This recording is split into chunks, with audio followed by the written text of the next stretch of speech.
eating? Your mom made me a sarma.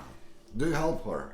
I helped her. I'm your wife and I made sarma for you. Thank you, Punica, for learning Andrea how to make sarma. Guys, if you want to learn how to cook one of the most traditional and classic Croatian dishes, you have to learn how to make sarma. I can learn you how to eat it.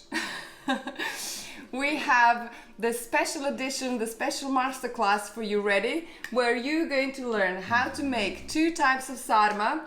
So all your friends and family and guests will love you for that, for giving them this opportunity and this choice of 2 sarmas. We'll teach you what the best side dishes to sarma are. And Nikica will definitely teach you how to enjoy the sarma. Best side dish with sarma is another sarma. Come and join us for our sarma masterclass.